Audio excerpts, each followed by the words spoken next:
नमस्कार दोस्त, स्वागत है आप सभी का विकास स्टडी पॉइंट में। दोस्तों, इस वीडियो में बात करने वाले हैं क्लास 11 का पॉलिटिकल साइंस। और इसमें जो चैप्टर हम 2 कर रहे थे, भारतीय संविधान में अधिकार यानी कि rights in the Indian constitution, इसका हम सेकंड पार्ट करने जा रहे हैं। फर्स्ट पार्ट हमने कर लिया है, जिन बच्चों ने नहीं देखा है जाके कृपया करके देख ले। बाकी हम जा रहे हैं करने सेकंड पार्ट। बहुत से बच्चों की डिमांड थी, भैया कब अपलोड कर रहे हो, कब अपलोड कर रहे हो। देखो भाई, आ गया है। अब आपकी जिम्मेदारी इन चीज़ों को देखना, अच्छे से समझना, साथ ही साथ अगर अच्छा लगे तो वीडियो को लाइक से सब्सक्राइब जरूर कर देना। बाकी पढ़ते हैं, देखते हैं। देखिए, सबसे पहले बात करते हैं रिट क्या होती है। रिट क्या होती है। देखिए, मौलिक अधिकार आपने पढ़ा है। मौलिक अधिकार में 6 प्रकार के मौलिक अधिकार हैं, जिसमें से अगर 5 मौलिक अधिकार, ऊपर के 5 मौलिक अधिकारों का हनन होता है, उल्लंघन होता है, ठीक है, अगर कोई उसको मानता नहीं है, ऐसी सिचुएशन में आप जाओगे कोर्ट में। और कोर्ट क्या जारी करेगा? एक प्रकार का ऑर्डर जारी करेगा, और उस ऑर्डर को ही हम क्या कहते हैं? रिट कहते हैं। और कौन से अधिकार के द्वारा हम जाएंगे कोर्ट में? आर्टिकल 32 में संवैधानिक उपचारों का अधिकार लिखा है, यानी कि कॉन्स्टिट्यूशनल रेमेडीज के बारे में लिखा गया है, जिसके द्वारा हम जाएंगे कोर्ट में। और कोर्ट जो आदेश जारी करेगा उसी को हम क्या कहते हैं? रिट कहते हैं। देखिए, न्यायालय मौलिक अधिकारों को लागू करवाने के रूप में जो आदेश जारी करता है उसे रिट कहते हैं या फिर प्रादेश कहते हैं। समझ में आ गया? रिट कहते हैं या फिर प्रादेश मतलब ऑर्डर कहते हैं। ठीक है, अब समझिए रिट के प्रकार कितने होते हैं। ठीक है, टाइप्स ऑफ रिट्स। तो देखिए, there are 5 type of writ. First is बंदी प्रत्यक्षीकरण, इसको हम कहते हैं हैबियस कॉर्पस। ठीक है, सेकेंड है परमादेश, जिसको हम कहते हैं मैंडामस। इसके अलावा थर्ड है जिसको हम कहते हैं निषेध आदेश, यानी कि प्रोहिबिशंस ऑर्डर। इसके बाद है चौथा अधिकार परीक्षा, जिसको हम कहते हैं क्यू वारंटो। एंड 5 इज जिसको हम कहते हैं उत्प्रेक्षण रिट, यानी कि certiorari writ. There are 5 type of writs. ठीक है, अब एक एक करके हम समझने वाले हैं कि आखिर ये रिट क्या होता है। देखिए, सबसे पहले अगर मैं बात करूं बंदी प्रत्यक्षीकरण का, तो इसमें ही इसका अर्थ छुपा हुआ है। जैसे क्या लिखा हुआ है? ये लिखा है ना बंदी का मतलब क्या होता है?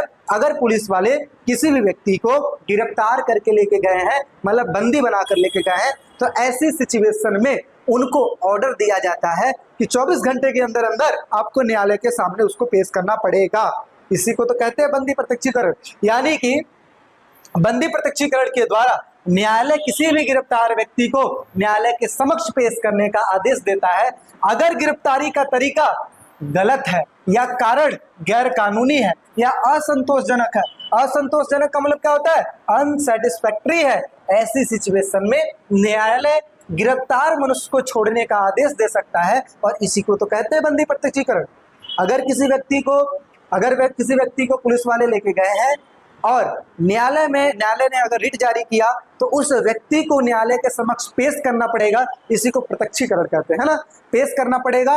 और गिरफ्तारी का तरीका अगर गैर कानूनी है, यानी कि इलीगल है, अनसेटिस्फैक्टरी है, ऐसी सिचुएशन में गिरफ्तार व्यक्ति को रिलीज करने का, है ना, परमिशन दे दिया जाता है। इसी को हम कहते हैं बंदी प्रत्यक्षीकरण। समझ में आ रही बात? चलिए भाई, आगे बात कर लेते हैं। दूसरा है परमादेश। परमादेश में देखिए क्या बातें लिखी गई हैं।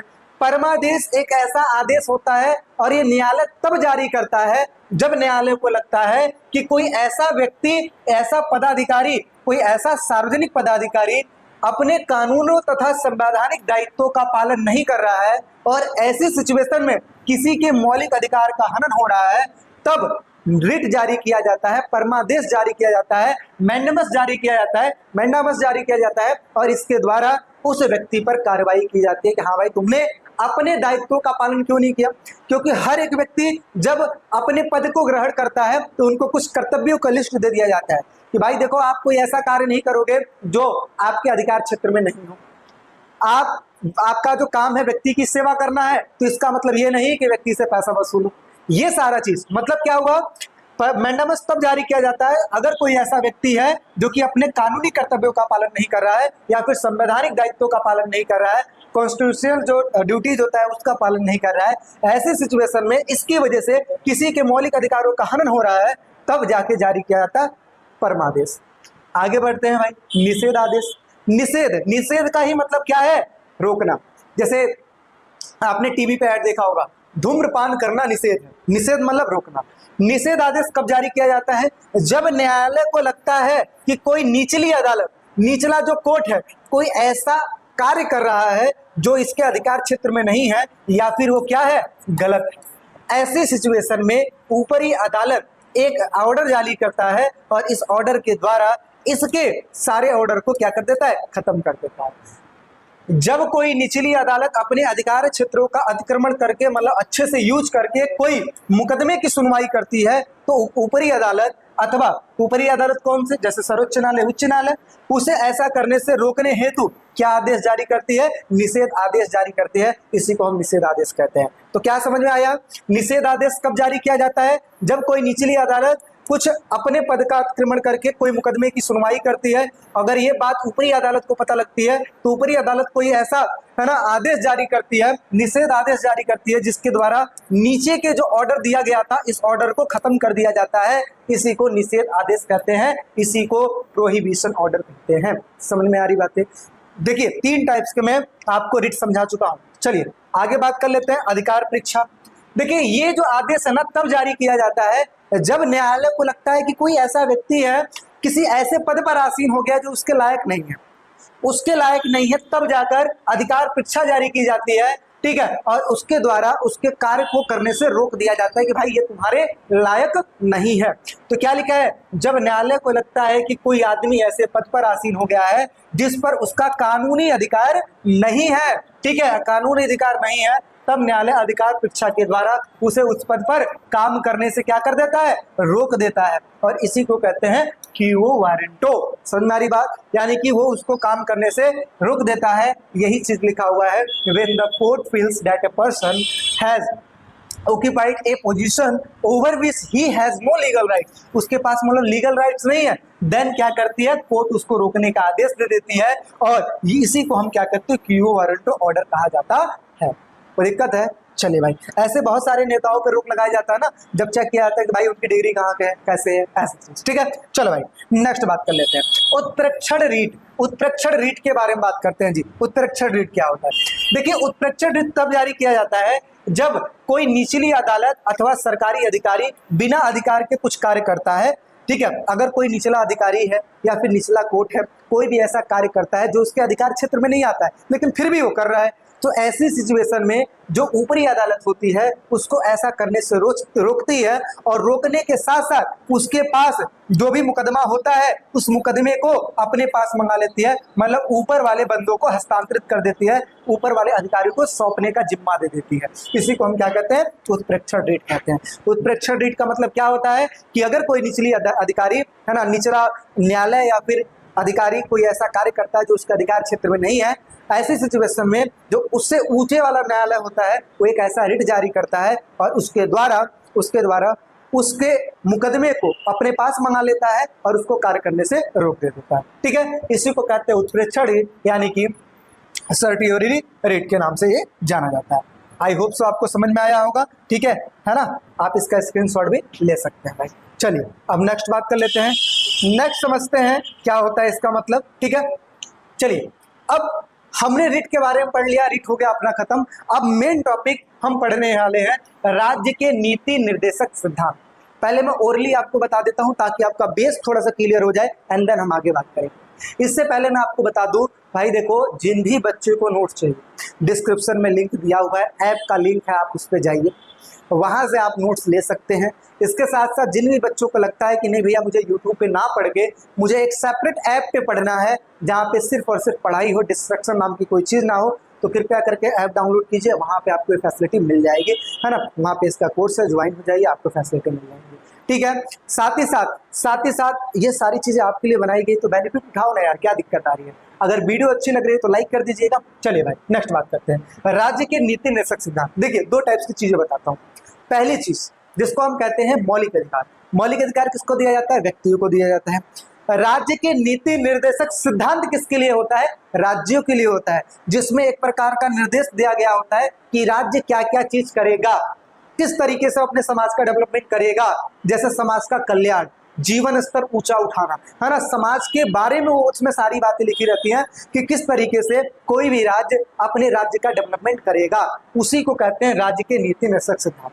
देखिए कुछ जरूरी अधिकार किसमें दिए गए हैं, राज्य के नीति निर्देशक सिद्धांत में से, कुछ जरूरी अधिकार किसमें दिए गए हैं, मौलिक अधिकार में दिए गए हैं, और कुछ ऐसे अधिकार हैं जो कि इंपॉर्टेंट है हमारे लिए, वो भी है, उसको किसमें रखा गया है, राज्य के नीति निर्देशक सिद्धांत में। तो जरूरी अधिकार को मौलिक अधिकार में रख दिया गया है, और जो वैसे वाले अधिकार है उसको राज्य के नीति निर्देशक सिद्धांत में रखा गया है।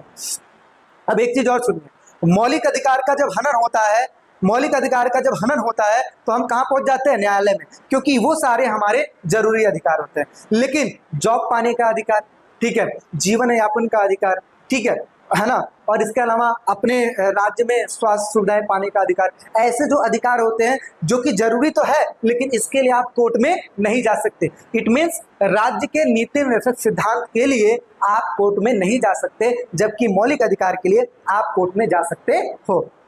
इतनी बात समझ में आ गई।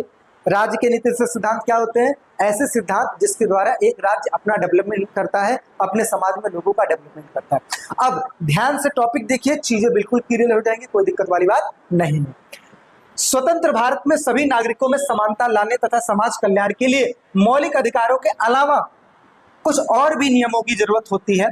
राज्य के नीति निर्देशक सिद्धांतों के तहत ऐसे ही नीतिगत निर्देश किसको दिए गए हैं, सरकारों को दिए गए हैं, और जिसको न्यायालय में चुनौती नहीं दे सकते। मतलब मैंने क्या कहा, कुछ ऐसे अधिकार भी हैं जिसको हम न्यायालय में चुनौती नहीं दे सकते हैं, परंतु इसे लागू करने का आग्रह हम कर सकते हैं। जैसे क्या, अब जैसे मान लीजिए शिक्षा और संस्कृति का अधिकार किसमें, मौलिक अधिकार में है, लेकिन अगर देखा जाए तो जॉब पाने का अधिकार, मतलब नौकरी, ठीक है, नौकरी पाने का अधिकार, ठीक है, ये जो अधिकार है, जाहिर सी बात हम देश के निवासी हैं तो हमें नौकरी पाने का भी अधिकार है।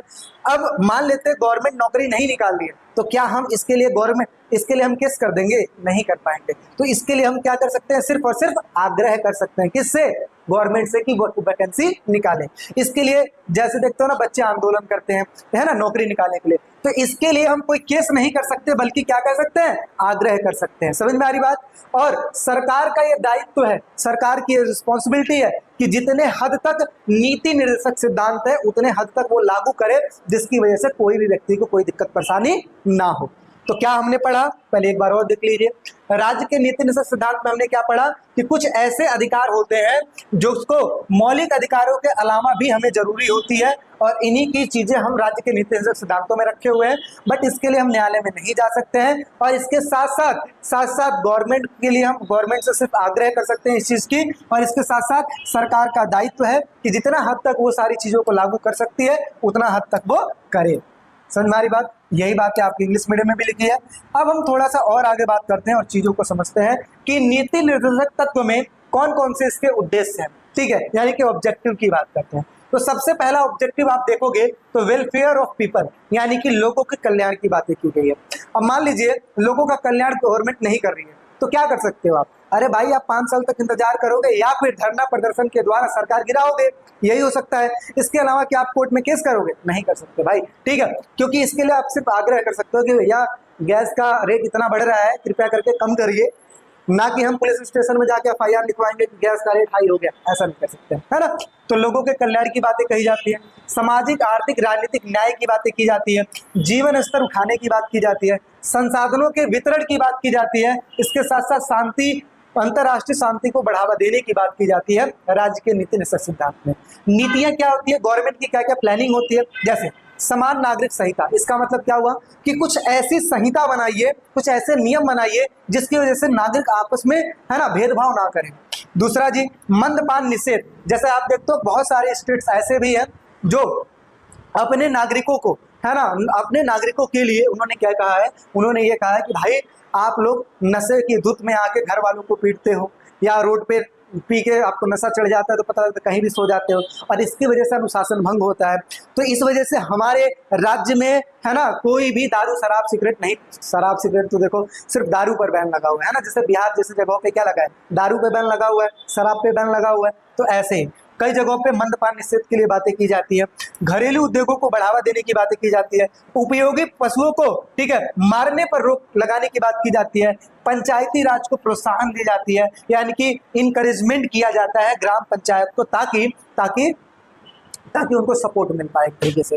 तो हमने क्या पढ़ा, कुछ ऐसी नीतियां होती है गवर्नमेंट की, बट ऐसी चीजों के लिए हम है ना हम न्यायालय में जाने का अधिकार हमारे पास नहीं। अब मैं आपको कुछ और ऐसी चीजें बताता हूं जिसके लिए हम न्यायालय में कोई दावा नहीं कर सकते, जैसे पर्याप्त जीवन यापन। देखिए गवर्नमेंट क्या करती है, गवर्नमेंट आपको राशन देती है। अब 5 किलो राशन दे रही है तो 5 किलो का मतलब ये थोड़ी ना कि एक व्यक्ति 5 किलो ही सिर्फ खाता है पूरे महीने में, जाहिर सी बात है उससे ज्यादा भी खाता है। तो गवर्नमेंट क्या कहती है, जो न्यूनतम है ना वो तो हम आपको प्रोवाइड करेंगे, लेकिन आप ये कल्पना करो कि गवर्नमेंट ही सारी चीज प्रोवाइड करे, तो ऐसा पॉसिबल नहीं है। हम तो चलो आपको गेहूं दे सकते हैं, आपको चावल दे सकते हैं, आपको चीनी दे सकते हैं, लेकिन बाकी के सामान तो आपको खरीदने पड़ेंगे। तो गवर्नमेंट पर्याप्त जीवन यापन नहीं दे सकती है, जो न्यूनतम जीवन यापन की जो संसाधन है उसको दे सकती है, इसके अलावा नहीं। अच्छा, महिलाओं तथा पुरुषों के लिए समान काम की समान मजदूरी। आप देखते हो कई जगहों पे ऐसा भी होता है कि महिलाओं को कम वेतन मिलता है, पुरुषों को ज्यादा वेतन मिलता है, बट ऐसी सिचुएशन में भेदभाव हो रहा है, लेकिन इसके लिए भी हम न्यायालय में नहीं जा सकते। मान लेते हैं एक व्यक्ति का घर बन रहा है और उस घर में बनने में एक महिला आती है, कहती है जी मुझे काम की जरूरत है, ठीक है, तो मकान जो बना रहा है वो कहता है कि ठीक है भाई मैं आपको 450 रुपए दूंगा। एक पुरुष आता है जो कहता है मुझे काम की जरूरत है, वो कहता है मैं 500 रुपए दूंगा। अब यहाँ पे देखिए 50 रुपए का घाटा हो रहा है इस लड़की को, लेकिन इन्होंने पहले ही बात कर ली है, इस लड़की से, महिला से पहले ही बात कर ली है। तो ऐसी सिचुएशन में भेदभाव हो रहा है, बट यहाँ पर समान काम की समान मजदूरी नहीं मिल रही है, लेकिन इसके लिए आप न्यायालय में नहीं जा सकते। क्यों? क्योंकि भाई इससे डील आपकी हुई है ना, आप 450 में सेटिस्फाई हो गए, इसलिए आपको 450 मिल रहा है। अगर आप 600 में सेटिस्फाई हो तो 600 मिलेगा आपको, क्या दिक्कत है ना। चलो भाई, तो ये चीज हो गया। और आगे, आर्थिक शोषण के विरुद्ध है ना आपके पास अधिकार नहीं होता है। इसके साथ साथ काम का अधिकार, आप गवर्नमेंट को ये भी नहीं कह सकते हो कि भैया आप काम नहीं दे रहे हो। देखो जी भाई, बात ऐसी है, गवर्नमेंट भी ये कहेगी आप पढ़े लिखे हो, आप अच्छे हो, ठीक है, आप कर सकते हो, तो काम अगर गवर्नमेंट जॉब में नहीं मिल रहा है तो आप कॉर्पोरेट जॉब में काम कीजिए, है ना, प्राइवेट जॉब में काम कीजिए, लेकिन आप इसके लिए न्यायालय में जाओ, ये क्या है, गलत है, आप नहीं जा सकते। ठीक है, तो आप सिर्फ गवर्नमेंट से आग्रह कर सकते हो, यहाँ पे नहीं जा सकते। तो ये कुछ ऐसी चीजें हैं जिसके द्वारा नहीं जा सकते।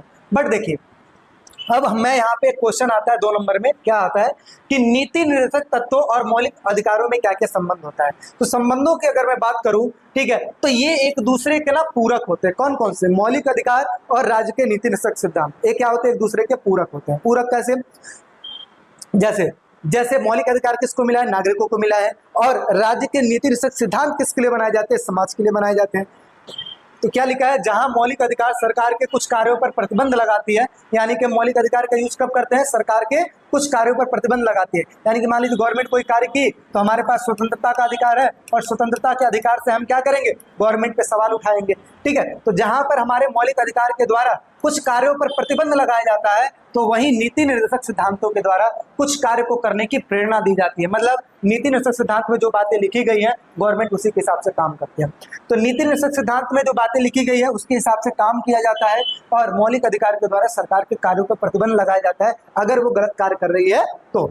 आगे, मौलिक अधिकार खासतौर पर व्यक्ति के अधिकारों की रक्षा करती है, वहीं पे नीति निर्देशक सिद्धांत पूरे समाज के हित की बात करती है, पूरे समाज के बारे में बताने का काम कौन करती है? नीति निर्देशक सिद्धांत करती है। समझ में आ रही बात है? चलो और थोड़ा सा आगे बढ़ लेते हैं। अब देखिए, ये वो चीज है भाई, मोस्ट इंपॉर्टेंट चीज 4 नंबर के क्वेश्चन में आता है, ये बात आप लोग याद रखिएगा। 4 नंबर के क्वेश्चन में आता है क्या?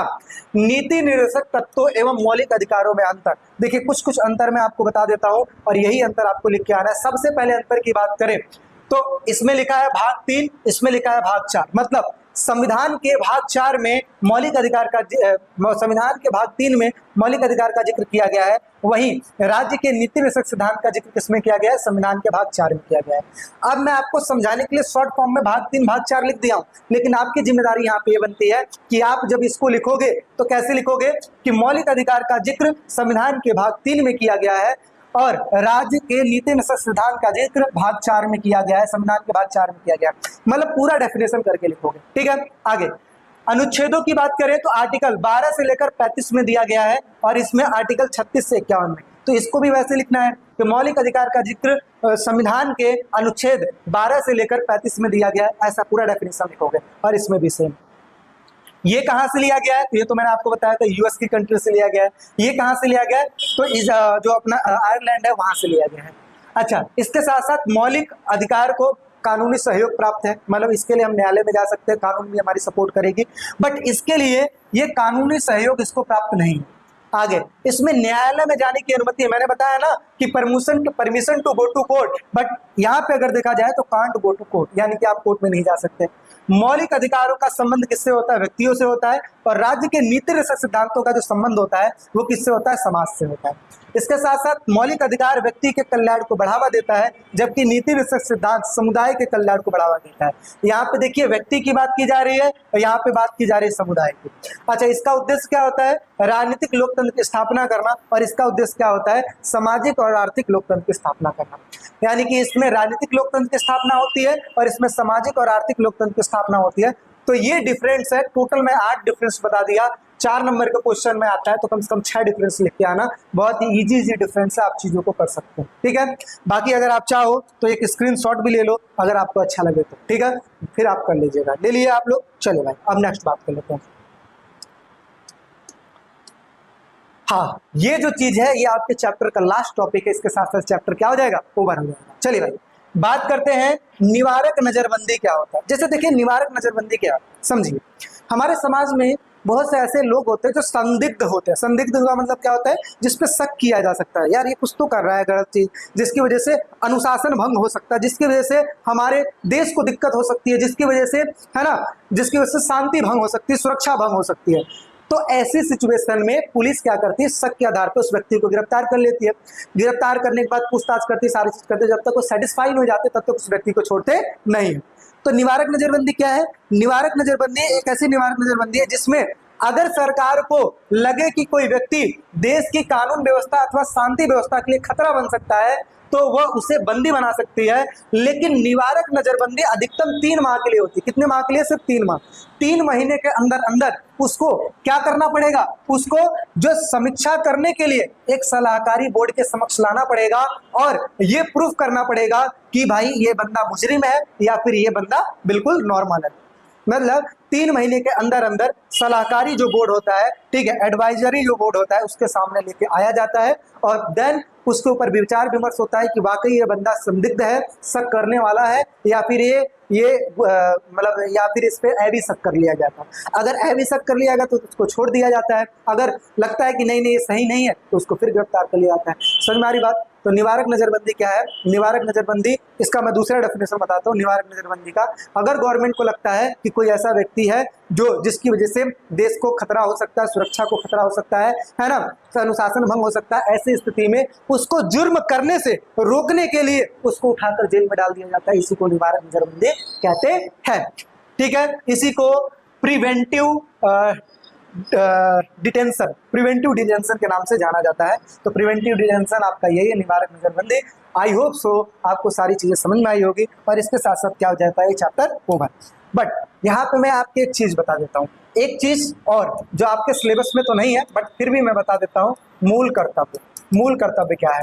जिसको हम कहते हैं मूल कर्तव्य, फंडामेंटल ड्यूटीज के नाम से जाना जाता है। मूल कर्तव्य क्या होता है?